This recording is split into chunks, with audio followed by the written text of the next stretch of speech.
Bonjour, ici Samuel Parent. Dans le cadre du lexique du marketing numérique et des technologies marketing, aujourd'hui, j'adresse la question de qu'est-ce que c'est qu'un tag manager ou un gestionnaire de tag en français.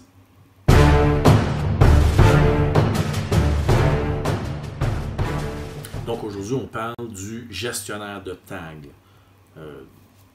Avant de parler du gestionnaire de tag, il faut comprendre qu'est-ce que c'est qu'un tag. Le tag, c'est un des nombreux termes qu'on utilise pour identifier un bout de code. Un bout de code servant à connecter à un système tiers. Par exemple, sur un site web, on veut insérer notre bout de code Google Analytics pour que le site web récolte de l'information et le transmette à Google Analytics pour que, dans votre analytique, vous ayez des données d'achalandage avec le détail. Alors, ce bout de code-là doit se retrouver sur toutes les pages pour que chaque page récolte et transmette des données.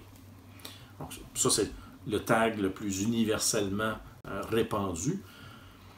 Mais plusieurs autres systèmes ont des tags, plusieurs DMP, des serveurs publicitaires, des outils d'automatisation marketing, Facebook, plusieurs médias sociaux, et des CRM, et j'en passe.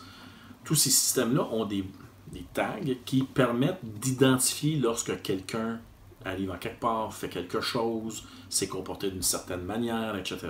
Donc, ces tags-là permettent à des systèmes, peu importe le système, d'identifier un comportement sur un site et de récolter l'information sur ce comportement-là. Donc, ça c'est un tag. Pourquoi un gestionnaire de tag? Bien, pensez à l'époque pré-gestionnaire de tag. Qu'est-ce que ça implique? J'ai un site web et mettons que je n'utilise pas un CMS. Il y a une vidéo qui explique ça, le lien sera dans la description. Je fais un site, j'ai bâti à mitaine, j'ai codé de A à Z toutes les pages, manuellement. Là, l'équipe marketing me dit « Ah, ta minute, il faut que tu rajoutes Google Analytics. » Ah, OK, donne-moi le bout de code. Là, j'ouvre toutes les pages, l'accueil, français, anglais, la page « Contactez-nous », toutes les autres pages, tous les produits, tout. Et je vais rajouter le bout de code partout, manuellement. Là, 1 ou 2 mois plus tard, on a un CRM. J'ai une vidéo qui explique c'est quoi un CRM aussi, vous pouvez consulter ça. Donc, voici un bout de code parce qu'il faut qu'on récolte l'information. Webmaster, dans le bout de code, il ouvre toutes les pages, il rajoute le bout de code partout. Un autre système, Facebook, LinkedIn, nanana, let's go. On a toujours d'autres systèmes, d'autres affaires, et à travers les années, ben, finalement, il y en a un qu'on n'utilise plus, on utilise une autre affaire, mais le Webmaster, lui, il ne sait pas. Alors, il fait juste rajouter, puis ça fait du code qui ne finit plus sur une page, et parfois le webmaster a changé de job, donc le nouveau qui est rentré en place, peut-être qu'il ne place pas à la même place ou de la même manière, donc là, tu as des bouts de code sur une page un peu partout, ça devient assez bordélique dans le code, bien qu'on ne voit rien à l'écran, ce qui fait que le jour où on décide de refaire le site, puis on repart en neuf, on vient de perdre tous les tags, puis on a réinstallé peut-être les 2-3 derniers qui nous disaient de quoi, mais ça va peut-être prendre 2 mois avant qu'on les lise. Ah, on n'a pas ce tag-là sur le site depuis 2 mois, il faut le remettre. Alors, ça rend la gestion des tags très complexe quand on le fait à mi-temps.